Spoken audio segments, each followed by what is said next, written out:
The North Sea cuts cold beneath 300 longships. Harald Hardrada stands at the bow, salt spray catching the pale autumn light. His men are silent as Norway fades behind them. Ahead lies England, the throne, and the final conquest.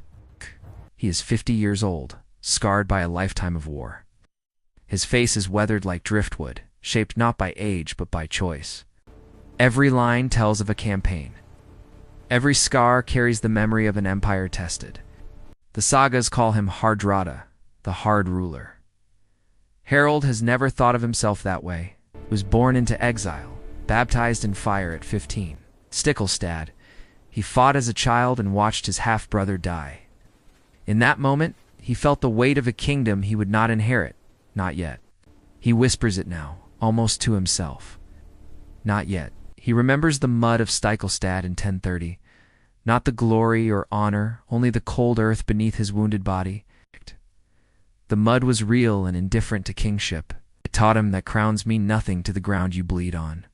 He crawled eastward with a handful of men, hunted and barely alive. In that flight, he learned survival was not a gift, but a decision made every day. That road led him to Gardarich, to the court of Yaroslav the Wise.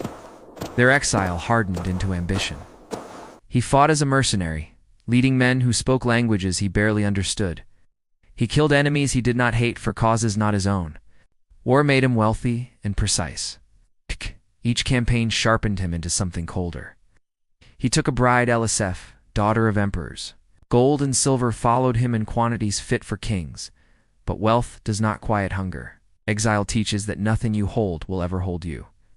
When Constantinople called, Harald went south. The Varangian Guard welcomed him as one of their own. For nearly a decade, he fought across the known world. Sicily, Bulgaria, and distant cities fell before him. The sagas claim he captured more than 80 towns.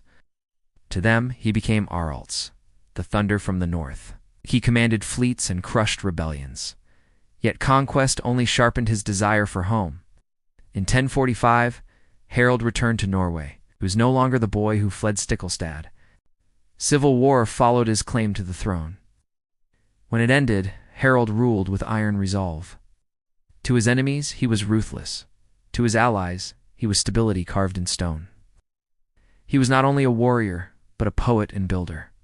He understood that ruling meant carrying the weight of every decision forever. One ambition still burned beneath all others: England. In the autumn of 1066, 300 longships crossed the sea. It was among the largest Viking invasions ever launched. Harald believed he had a claim to England's throne. Claims, however, must be taken by force. At Fulford, he won a stunning victory. York surrendered, and the dream felt close. Days later, word arrived that King Harold Godwinson was marching north. He had crossed England in days to meet him. Harold marched toward Stamford Bridge. Many of his men left their armor behind with the fleet. They were fierce but unprepared. Still, Harold chose to advance. At Stamford Bridge, the English army appeared in disciplined ranks. The crossing became the final barrier. One Norse warrior stood alone on the bridge. Axe raised, he held back an army. Only a spear from below ended the stand. The crossing fell, and chaos followed. Outnumbered and pressed, the Norse fought desperately.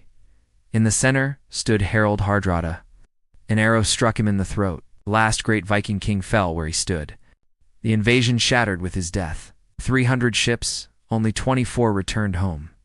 Weeks later, William of Normandy crossed the Channel. England fell, and Europe changed forever. The Viking Age ended not with silence but with blood and exhaustion. Harald Hardrada's grave is uncertain, but his legend is not.